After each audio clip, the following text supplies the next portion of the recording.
Meus irmãos, graça e paz. Amém. Graças a Deus por mais esta oportunidade que o Senhor Ele nos concede de estarmos aqui na sua presença. Hoje nós vamos expor a palavra do Senhor sobre o tema Pais e Filhos vivendo segundo a direção de Deus. Mas antes de expor a palavra, nós queremos dar as boas-vindas a alguns irmãos que têm nos dado a honra das suas respectivas presenças, né? Tem um casal abençoado que Deus nos deu o privilégio de conhecer, o Jonas e a Joseane, não é isso? Deus abençoe vocês em nome de Jesus. Está conosco também a irmã Adiana, hoje ela trouxe seu filhinho, foi levar ali na salinha. Tem mais alguém, irmãos, que nos visita pela primeira vez? Tem alguém que está a mais nos visitando? Amém, né? Então os demais são de casa. Vamos receber nossos amados irmãos. Sejam bem-vindos, em nome de Jesus, e voltem sempre. Deus abençoe suas vidas. Meus irmãos, vamos abrir a palavra do Senhor na carta de Paulo aos Efésios, capítulo de número 6, a seção do versículo 1 ao versículo 4. Como nós temos o costume de ficar com a Bíblia aberta para a gente consultar o texto, né? Consultar as Escrituras Sagradas. Os irmãos acharam? Obrigado, Alex. A palavra do Senhor diz assim: Filhos, obedecei a vossos pais no Senhor, pois isso é justo. Honra teu pai e a tua mãe, que é o primeiro mandamento com promessa, para que te vá bem e sejas de longa vida sobre a terra. E vós, pais, não provoqueis vossos filhos a ira, mas criai-os na disciplina e na admoestação do Senhor. Meus irmãos, abrindo com o nosso primeiro tema sobre família, queremos nessa noite trazer uma reflexão, uma exposição sobre Efésios capítulo 6, quando Paulo ele vai trazer um resumo do dever dos pais para com os filhos e dos filhos para com os pais. E o resumo que ele traz é obediência e honra. O apóstolo Paulo ele vai escrever, ele escreve na verdade a carta aos Efésios, aonde Paulo, nós sabemos que ele está preso, ele está em Roma nesta ocasião, e havia algo que estava em vigência no tempo que Paulo ele escreve esta carta. E o tempo que ele escreve é um regime que estava em evidência, é o regime do pater potestas, aonde os pais tinham o direito absoluto sobre os filhos. Por exemplo, os pais poderiam casar os filhos, divorciar os filhos, poderia vender os filhos, poderiam até matar os filhos. É nesse contexto que o apóstolo Paulo, ele escreve essa carta, e também os pais poderiam, além de casar, divorciar, escravizar, rejeitar, prender e chegar ao extremo de matar. E nesse ponto, hoje, nós vivenciamos outro extremo. É certo que eu sou de 80, né? Claramente, nos anos 60, irrompeu um movimento contracultural, onde os hippies, né, eles se levantaram contra toda a cultura, contra todo tipo de autoridade, se rebelando. E nesse ponto, eles entraram dentro de uma perspectiva anticonstitucional. E, por exemplo, o apóstolo Paulo, aqui nesta sessão, ele vai trazer a ideia de que a desobediência aos pais, Paulo vai entender como uma decadência da sociedade. Isso é demonstrado em Romanos capítulo 1, versículo 30, quando o próprio Paulo diz que naquele ponto, os filhos, os homens, eles seriam caluniadores, eles seriam inimigos de Deus, desobedientes, arrogantes, insolentes, orgulhosos, Paulo ele traz esta relação mostrando uma completa decadência, ligada com 2 Timóteo, capítulo 3, versículo 2. Pois os seres humanos seriam egoístas, avarentos, orgulhosos, arrogantes, blasfemadores, desobedientes aos pais, ingratos e ímpios. Esse é o extremo a qual nós estamos vivenciando nos nossos dias. O nosso cristianismo, meus irmãos, como diz, e eu já citei na quarta-feira, dando um spoiler, o Dr. Martin Lloyd-Jones, ele vai dizer que se a nossa relação familiar, ela não é capaz de mudar, transformar a nossa família, o nosso cristianismo, ele está falido. E essa fala é muito forte, pois Paulo, voltando para a sessão, ele vai demonstrando que obediência e honra são princípios estabelecidos pela palavra de Deus. E nesse ponto aqui, meus irmãos, é impossível ser um jovem fiel, um jovem abençoado, cheio do Espírito Santo, vivendo em desobediência aos seus pais. Quando a gente olha o Mahatma Gandhi, quando ele abordou um certo alcoólatra na rua, ele disse: você entoa cânticos a mim, exaltando a minha vida, mas você nega todos os meus princípios. Meus irmãos, não adianta nós adorarmos a Deus, buscarmos a Deus, se nós negamos dentro de uma perspectiva relacional com Ele. E nesse ponto aqui, queridos irmãos, o Lloyd-Jones ainda, ele vai apontar para pais e filhos como a base da sociedade, mostrando esta relação singular, esta oportunidade de evangelização. Efésios 6. Portanto, instrui os filhos a obedecerem aos pais, a honrarem os seus pais, e dentro do que Paulo está falando é no Senhor. E como isso vai ser discorrido? Quais são os apontamentos? Qual é o fundamento? Paulo vai olhar para a ordem da justiça. A promessa é de longa vida. Irmãos, não é de se estranhar. Quantos jovens não estão morrendo antes dos 15 anos, 12 anos, já vi casos de 11 anos. Por quê? Em decorrência da quebra desse princípio. A lei do Senhor, ela está estabelecida dentro desta relação. E quando há desobediência a pai e a mãe, o fim, ele é curto. Eu costumo dizer na minha casa que se Elisafã e Maressa quiserem viver muito, obedeçam aos pais. E obedecer aos pais é no Senhor. O trecho aqui é o código doméstico a qual Paulo ele vai relacionar. Qual é a aplicação? É o mandamento, é a vivência cristã. O sentido aqui é obediência como um fruto de fé.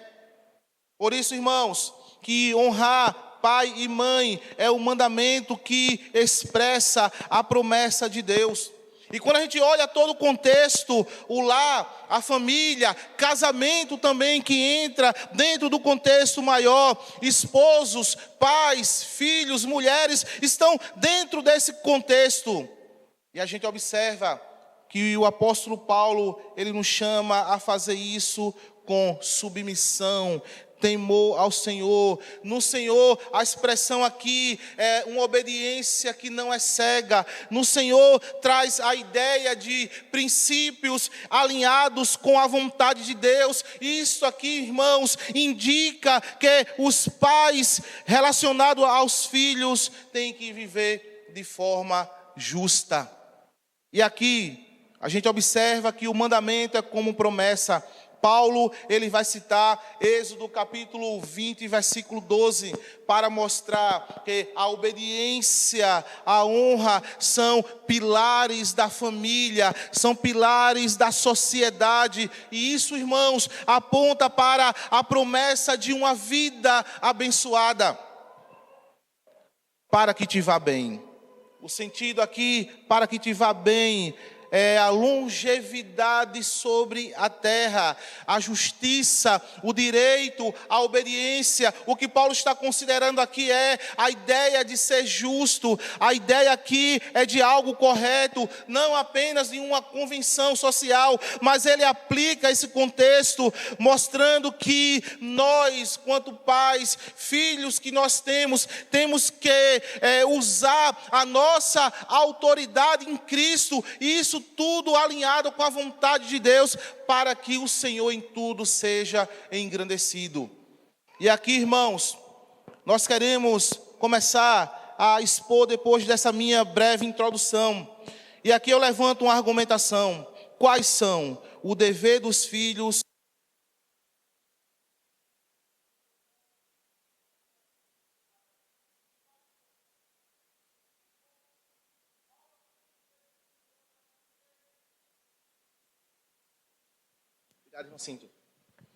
Paulo aqui, ele menciona 3 motivos do dever dos filhos para com os pais. Paulo, ele vai dizer, em primeiro lugar, que o motivo real, o motivo bíblico aqui é levar os filhos a obedecerem aos seus pais, porque ele olha para a base da natureza. Ele está olhando em primeiro lugar para filhos sendo obedientes a vossos pais no Senhor, de acordo com o versículo 1. Ele olha para a obediência dos filhos aos pais, que é a lei da própria natureza, é o comportamento padrão de toda a sociedade. E nesse ponto, meus irmãos, quando a gente olha os moralistas, quando a gente olha os pagãos, quando a gente olha o budismo, quando a gente olha a cultura oriental, a gente observa que todos têm essa mesma base. E mais uma vez eu concordo com o Dr. Martin Lloyd Jones, quando ele diz que é algo antinatural os filhos desobedecerem aos vossos pais. Não é comum, não é normal a desobediência dos filhos para com os pais. Eu entendo que é a ideia de uma decadência, de uma sociedade. Paulo vai dizer que isso é sinal do fim dos tempos. Nunca vimos um contexto tão vasto de desobediência de filhos para com os pais. E nessa perspectiva, meus irmãos, eu levanto a ideia de a lei baseada no versículo 2 e 3. Honra teu pai e tua mãe, que é o primeiro mandamento como promessa, para que vivas bem e tenhas longa vida sobre a terra. Honrar pai e mãe é mais do que obedecer. Mais uma vez, Paulo está citando Êxodo capítulo 20, versículo 12, Deuteronômio capítulo 5, versículo 16, para mostrar que os filhos não devem apenas prestar obediência aos vossos pais, mas também eles devem obedecer a vossos pais.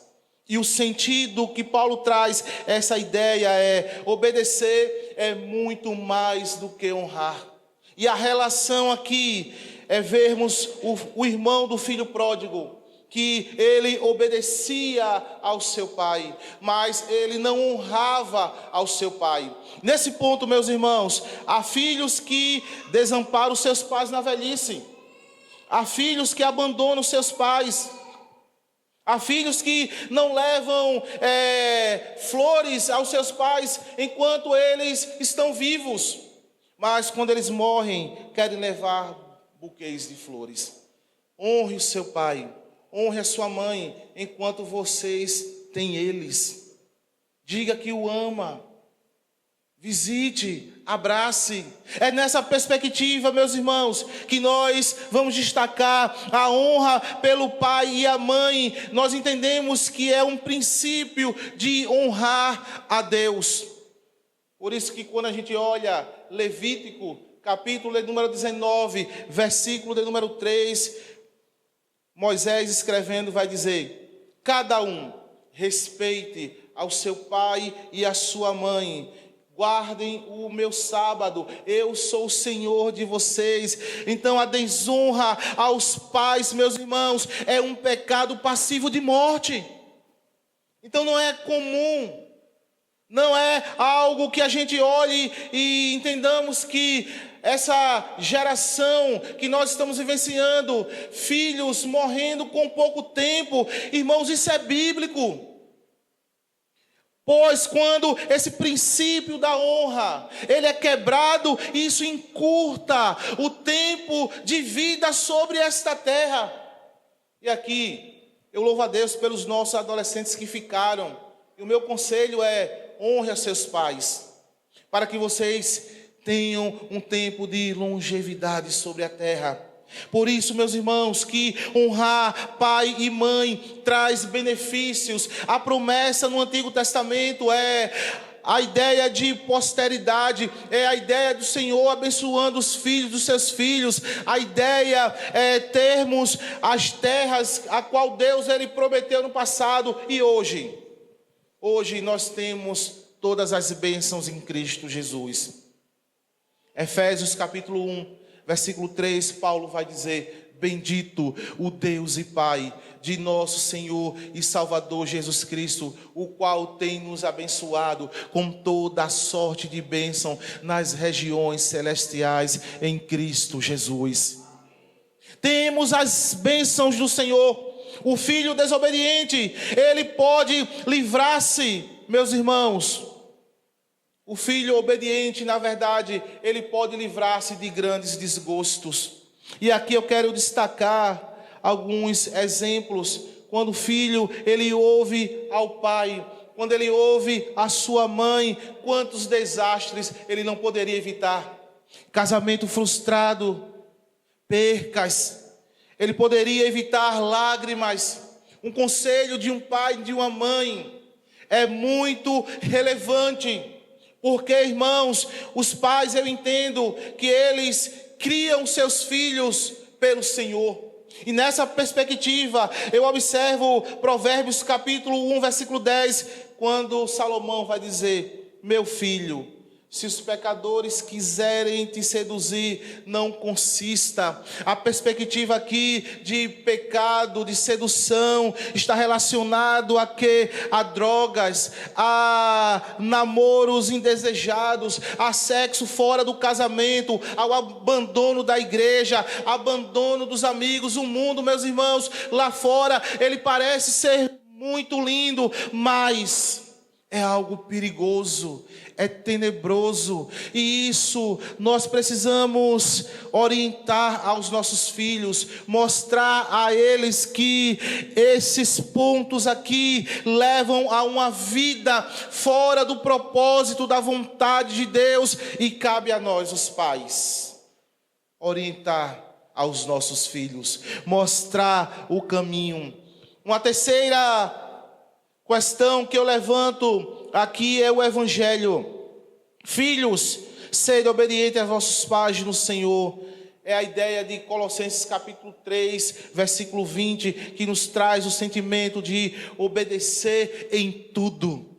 Obediência em tudo, meus irmãos, está relacionada com Efésios 6:1, Colossenses 3:20. Paulo ele vai trazer agora um ponto de equilíbrio. Ele está falando que a obediência ao Senhor é algo que Paulo quer pontuar.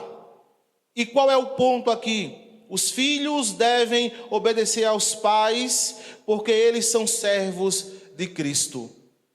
Os filhos devem obedecer aos pais, porque eles são servos de Cristo. Eles devem obedecer aos pais por causa do relacionamento que eles têm com o Senhor. Em Cristo, a família, meus irmãos, ela é resgatada à plenitude. Em Cristo, o propósito original é resgatado. O nosso relacionamento familiar, ele é restaurado quando nós temos a base do comportamento voltado nas Escrituras. O sentimento de Paulo aqui é mostrar que o dever dos pais para com os filhos. E agora, ele vai começar a série de exortações. O versículo 4, ele vai dizer: e vós, pais, não provoqueis vossos filhos a ira, Então, o sentido aqui é esse: criai-os na disciplina e na admoestação do Senhor. Paulo vai exortar os pais a não exercer a sua autoridade. Como assim? Será que temos aqui algo contraditório? Não. Paulo está olhando para o regime romano.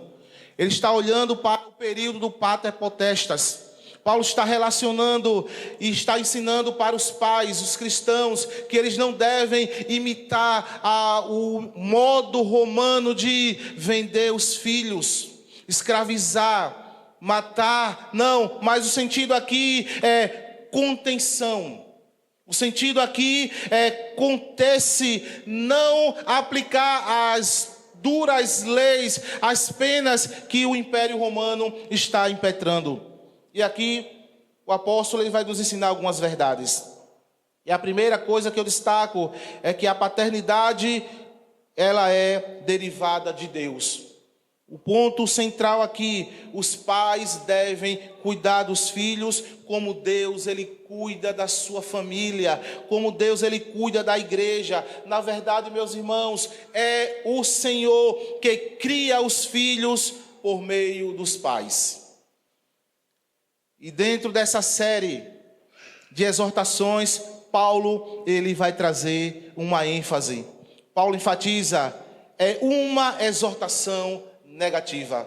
E agora a gente começa o ponto alto da exposição de Paulo. E vós, pais, não provoqueis a ira a vossos filhos, a parte A. Por quê? Paulo ele vai entender que a personalidade da criança, ela é frágil. Há pais, meus irmãos, que podem abusar da sua autoridade. E como é que ele faz? Paulo vai relacionar usando de ironia. E aqui são ensinamentos: ridicularizar o seu filho. Irmãos, nunca ironize o seu filho. Nunca ridicularize ao seu filho. O excesso que Paulo está dizendo aqui na parte A do versículo 4 é a ausência de autoridade. Isso provoca a ira. Quando a gente não cumpre o que Provérbios diz, que os pais não podem afustigar, não podem tirar, não podem reter a vara. O sentido aqui é algo de autoridade. Provocar a ira nos filhos é o excesso. Paulo vai relacionar a ausência de autoridade. Paulo vai relacionar que os filhos, eles são desanimados quando os pais são exagerados. Nesse ponto aqui, cada criança é uma pessoa particular, precisa ser respeitada dentro dos seus limites. E a gente observa que cada filho tem uma personalidade. Eles não nascem iguais. E nós como pais, precisamos entender isso. E um ponto que eu trago aqui ainda: os pais podem provocar a ira dos filhos por excesso de proteção ou favoritismo. Nesse ponto aqui é muito interessante. Eu não sei se você conhece alguém que é super protetor do filho. O filho não pode levar uma topada. O filho não pode espirrar. O filho não pode, que ele tem uma autoproteção. Biblicamente falando, meus irmãos, isso leva o filho a ser provocado à ira. Nós não podemos sermos omissos, claro, mas quando a gente olha o excesso de proteção, o excesso de favorismo, isso está trazendo um abismo para o futuro. E aqui eu destaco 2 filhos do Antigo Testamento, quando Isaac ele revelou predileção por Esaú, e a gente observa que Rebeca revelou predileção por Jacó. O que eles fizeram? Eles lançaram um filho contra o outro. Nós não podemos amar mais a um e menos a outro. O amor deve ser igual, é a base, é o comportamento. E quando os pais, eles estão dentro dessa perspectiva de criar os filhos, eles devem observar que não devem ter esta predileção. Há pais que provocam a ira nos filhos quando eles revelam um contínuo descontentamento com o desempenho do seu filho. Quando seu filho às vezes não vai bem em alguma área da vida, além de ter a paciência, você tem que o encorajar. Você tem que dar força. Os filhos não conseguem agradar os pais em tudo. Eu conheço, irmãos, um caso que um pai queria muito que o filho ele fosse advogado, mas ele tinha no coração em ser médico. Então o pai insistiu tanto e ele está certo. Fez a faculdade, se formou, pegou o diploma e disse: está aqui, meu pai. O senhor queria que eu fosse advogado e estou lhe dando o diploma. Mas agora eu vou percorrer os meus caminhos. Então é nesse ponto que eu observo que os pais, eles devem respeitar aos seus filhos, pois o sentido aqui é provocar a ira, não reconhecer essas diferenças entre pais e filhos. O ponto de discussão aqui é outra forma que nós entendemos a qual os pais provocam a ira aos seus filhos, é quando eles silenciam-se. E aqui eu faço uma pergunta e você vai amadurecer ela no seu coração. Você se relaciona bem com seu filho? Você conversa abertamente com o seu filho?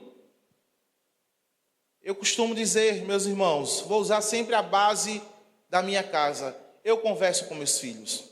E converso abertamente. Não tenho segredo. Converso. E todos os tipos de assunto. Porque se eu como pai não conversar sobre drogas, sexo, relacionamento fora de um contexto que não é cristão, o mundo vai ensinar. O mundo vai ensinar da pior forma. Meus irmãos, o sentido aqui é algo gélido que foi causado quando Davi, ele não se relaciona com Absalão, e esse silêncio gélido causou um profundo desgosto dentro da família do rei. Era Davi provocando a ira ao filho. Quando há silêncio, converse com seu filho, converse com ele, converse com ela, mostre a base comportamental da sociedade, mostre a realidade, mostre para ele, mostre para ela. E Paulo ainda vai relacionar que a agressão, isso também provoca a ira aos filhos.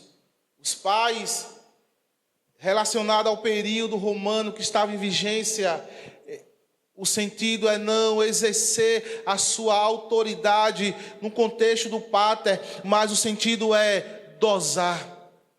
Há pais que agridem aos seus filhos. Se porventura isso acontece, a aplicação é essa: você está pecando contra Deus. Você precisa dosar, você precisa educar no Senhor, na perspectiva da palavra. Você precisa olhar para o ponto central de provocar os filhos a ira. O sentido aqui é quando nós usamos palavras ásperas, agressão física. E nós, como pais, meus irmãos, precisamos ver na linha de pensamento de William Hendricks, quando ele nessa linha de pensamento, ele vai abordar 6 atitudes que provocam a ira aos filhos. E aqui eu trago a primeira: o excesso de proteção. Já falei na introdução. O favoritismo, o desestímulo. O quarto é a negligência. E a gente vai observando que esses pontos aqui trazem a ira. provocam algo profundamente negativo, como palavras ásperas, crueldade. E o ponto aqui que Paulo está ressaltando na exortação do versículo 4, ele destaca ainda mais 4 coisas. Em primeiro lugar, os pais devem cuidar da vida física do seu filho, da vida emocional. Agora Paulo vai dizer, mas criai-o. E essa expressão, criai-o, no grego, irmãos, é ektrefo.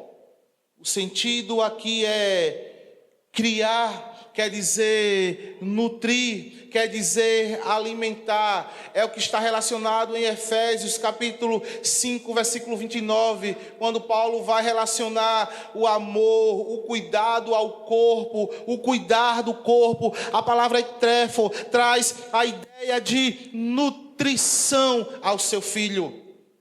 E o ponto aqui que ele discute é o mesmo que Calvino traduziu com a expressão, os filhos precisam ser acalentados, o sentido de afeição. Hendricks traduz esse texto com criar com brandura. As crianças, elas precisam de segurança, mas também ela precisa de limites. Ela precisa também de amor. Elas também precisam de encorajamentos. Há filhos, meus irmãos, que não só precisam de roupas, remédios, mas precisam de educação, afeto, amor e encorajamento. E em segundo lugar, os pais precisam treinar os filhos por meio da disciplina. A expressão ektrefo vai trazer a ideia de algo como relacionando-se ao cuidado. E agora eu destaco um outro ponto. Precisam treinar os vossos filhos por meio da disciplina. E aqui eu cito o Dr. Russell Shedder, quando ele está traduzindo Efésios 4:6, a parte C, ele vai dizer: criai-os, treinai-os por meio da disciplina. A palavra aqui para a disciplina no grego é paideia. E paideia, irmãos, no grego é interessante para a ideia de disciplina. O sentido de disciplina aqui tem o sentido de treinamento por meio do discipulado. Olha como isso é muito sério. Treinamento por meio do discipulado. A disciplina nesse contexto, ela se dá por meio de quê? Regras, normas, recompensas e algo que está relacionado até mesmo ao castigo. Paideia no grego, irmãos, só pode executar quem tem o autocontrole. E aqui foi o ponto que eu achei mais desafiador. Só pode disciplinar, fazer discípulo, quem tem domínio próprio. Nós não podemos nos desencarrear, no sentido de que? De sermos muito além. O ponto aqui temos que observar o direito, temos que observar paideia como disciplina ao filho. O filho, ele precisa de disciplina, por quê? Porque ele representa algo que Deus deu. Ele representa alguém que o Senhor planejou. O propósito aqui, meus irmãos, é quando nós chamamos o nosso filho. Paideia, no grego, provoca uma reação.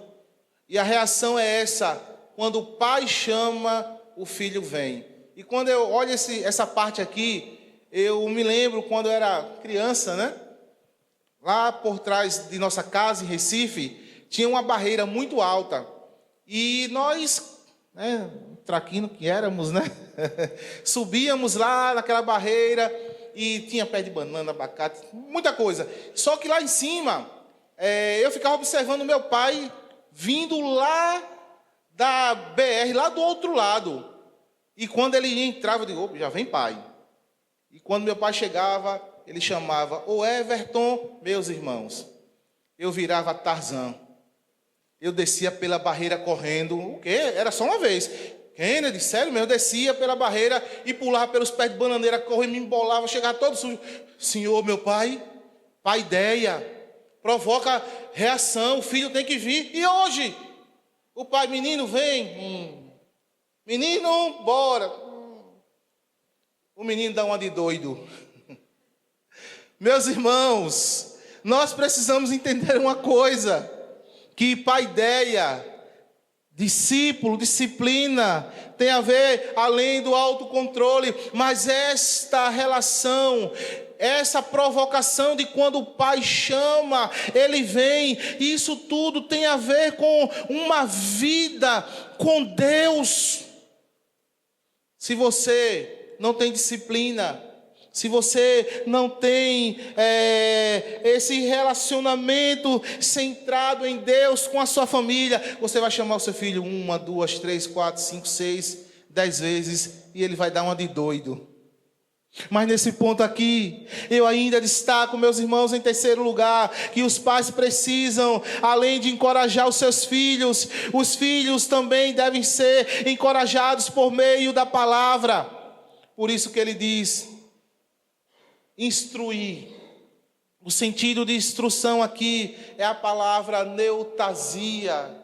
E neutasia, meus irmãos, é a demonstração por meio da palavra falada. Neutasia é a ideia de uma educação verbal.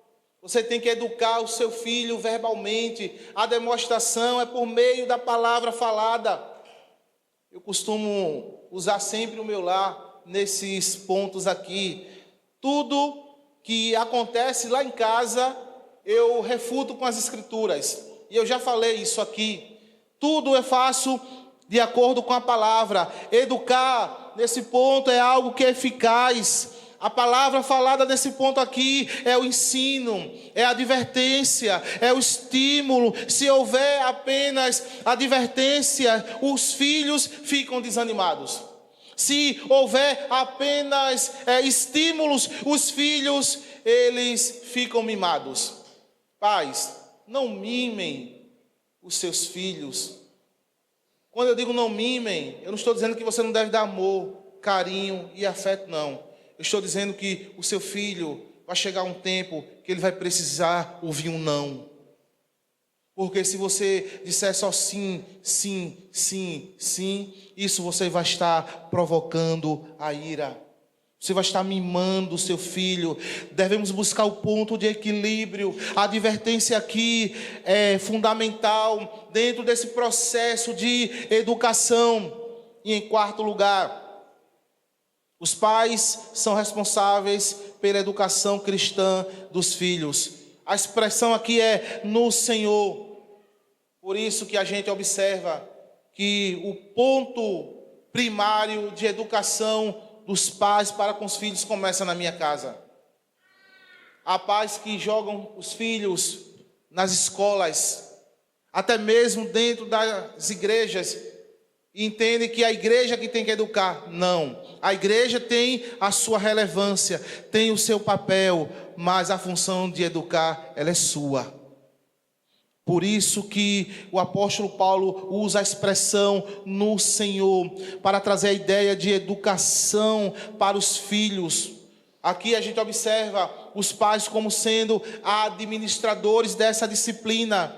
Os filhos, eles precisam de algo que nós pais precisamos entender pela palavra, se submeterem à vontade de Deus. E aqui eu trago mais 2 pontos para finalizar este meu momento de exposição. Os pais devem se preocupar mais com a lealdade aos seus filhos. Os pais devem ter essa preocupação. Cristo, ele vai pedir contas do nosso ensinamento aos filhos. Vai chegar o tempo que o Senhor vai pedir prestação de contas. E nós precisamos estarmos com a nossa mente tranquila o quanto ao papel. E um segundo ponto aqui, eu concordo com William Hendricks, quando ele diz que toda a atmosfera da educação, ela deve ser transmitida de uma forma leal, legal e tendo de Deus o selo da sua aprovação. E aqui eu faço uma outra pergunta. Deus está aprovando o seu relacionamento com o seu filho? Deus tem olhado e tem dado o selo de aprovação, uma vez que o próprio cerne da educação de Cristo, ou da educação cristã, é conduzir o coração dos filhos ao coração de Deus. E aqui eu acho para mim, o maior desafio que eu tenho como cristão, conduzir o coração dos meus filhos ao coração de Deus. O desafio está aí. Quero orar com vocês nessa noite.